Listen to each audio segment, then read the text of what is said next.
한 카드사의 광고로 시작해 지금은 서로에게 나누는 덕담으로 굳어진 문장입니다. 자본주의 사회에서 살아가는 많은 사람들은 부자를 꿈꾸곤 하죠. 어떻게 하면 부자가 될 수 있을까요? 방법은 간단합니다. 우리의 부모와 조부모 그리고 조상들이 부자면 됩니다. 원래 부자였던 사람이 더 큰 부자가 될 수 있죠. 원래 부자였던 사람이 더 큰 부자가 된다. 열심히 노력하면 부자가 될 수 있을 거란 우리의 생각과는 전혀 다른 말이죠. 안타깝게도 이 말은 현실이 되고 있습니다.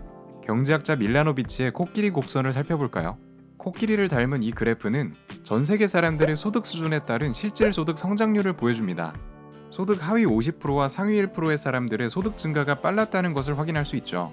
이들이 버는 돈이 이전에 비해 늘어났다는 뜻입니다.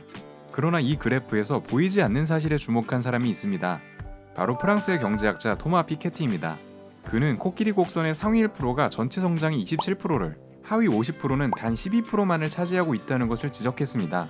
상위 1%가 전 세계 절반의 인구보다 2배 이상 성장했다는 것은 부자들의 재산이 매우 빠르게 증가했다는 걸 의미합니다. 부자는 계속 더 큰 부자가 되고 가난한 사람들은 계속 가난하다는 현실을 보여주죠. 어떻게 이런 불평등한 결과가 나타났을까요? 피케티는 임금 노동보단 자본의 소유가 돈을 벌기에 유리하다는 사회현상을 원인으로 지목했습니다. 그는 이처럼 불평등이 사회적 정치적 구성물이라고 주장합니다. 사회적, 정치적 요소가 변화하면 불평등의 양상도 변화하죠. 이에 피케티는 정치와 사회, 이데올로기의 긴 역사를 통해 불평등의 흐름을 분석했습니다. 그의 책을 재해석한 만화로 보는 토마 피케티의 자본과 이데올로기에선 8대에 거친 한 가문의 이야기로 그의 이론을 설명합니다. 그중 한 명의 이야기를 살펴볼까요? 프랑스의 귀족 피에르를 소개합니다. 1789년 프랑스 혁명은 그가 귀족으로서 갖고 있던 많은 특권들을 앗아갔습니다. 그럼에도 불구하고 그는 많은 재산을 축적할 수 있었죠. 어떻게 가능했을까요? 바로 세금 제도 덕분이었습니다. 오늘날 대부분의 국가들은 누진세를 적용하고 있습니다. 누진세는 소비나 소득에 따라 과세율이 달라지는 제도인데요. 세금을 낼 형편이 안 되는 사람에겐 적게, 여유로운 사람에겐 많이 세금을 내게 하는 방식입니다. 예를 들면 한 해 1,000원을 번 시오는 5%의 세금을, 2,000원을 번 토리는 20%의 세금을 내게 하는 것입니다. 그러나 프랑스 혁명 직후의 세금 제도는 소득 수준에 상관없이 적용되는 비례세 형식이었습니다. 1,000원을 번 시오와 2,000원을 번 토리 둘 다 소득의 10%를 세금으로 내야 하는 것이죠. 언뜻 보면 공평한 제도처럼 보이지만 이는 매우 불평등한 결과로 이어졌습니다. 시오는 100원, 토리는 200원을 세금으로 내야 합니다. 여기에다 기본적인 생활비가 800원이라고 가정해볼까요? 세금과 생활비를 내고 나면 시오에겐 100원, 토리에겐 1,000원이 남습니다. 900원인 시오와 토리의 재산 격차는 시간이 지날수록 점점 커지게 되죠. 이처럼 비례세는 누진세와 달리 가난한 사람에게 부를 이동시키는 소득의 재분배 기능이 거의 없습니다. 부자에게 유리한 비례세 덕분에 피에르는 많은 재산을 모아 그의 자손들에게 물려줄 수 있었죠. 비례세라는 사회적 제도가 당대 불평등의 구성물 중 하나인 것입니다. 이후 피에르의 후손들은 크고 작은 역사적 사건들을 겪게 됩니다. 그들이 겪은 노예제 폐지, 남북전쟁, 세계대전과 같은 사건들에 의해 불평등의 양상은 변화해왔습니다. 그 영향은 21세기를 살아가는 후손 레아에게도 이어졌죠.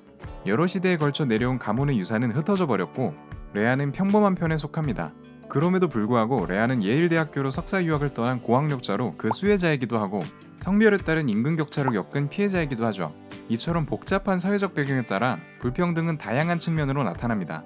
그렇다면 현재의 불평등을 개선하기 위해선 어떤 변화가 필요할까요? 피케티는 공정한 사회를 위한 6가지 방안을 제시했습니다. 그중 대표적인 것이 자본의 일시 소유입니다. 자본이 순환할 수 있도록 부가 계속 대물림되는 것을 제한하자는 것인데요. 그는 오늘날의 소득세와 상속세에 더해 새로운 연간 누진 소유세가 필요하다고 주장했습니다. 기존에 축적한 자산에 대해 높은 세금을 걷자는 것이죠. 그리고 이를 청년들을 위한 보편적 보조금으로 사용하자고 제안했습니다. 그는 이외에도 자본의 사회적 소유, 사회적인 연방 유럽, 누진 및 개인 탄소세, 개인의 교육과 훈련을 위한 자본을 언급했습니다. 불평등 해소를 위해 기업, 유럽연합, 정당, 환경, 교육 등 사회의 다양한 측면에서 대응해 나가야 한다고요. 오늘날까지 모든 사회의 역사는 이데올로기의 투쟁과 정의 추구의 역사였을 뿐이다 라고 피케티는 말합니다. 불평등은 사회적 정치적 구성물이며 이를 개선해 나가야 한다고 주장하죠.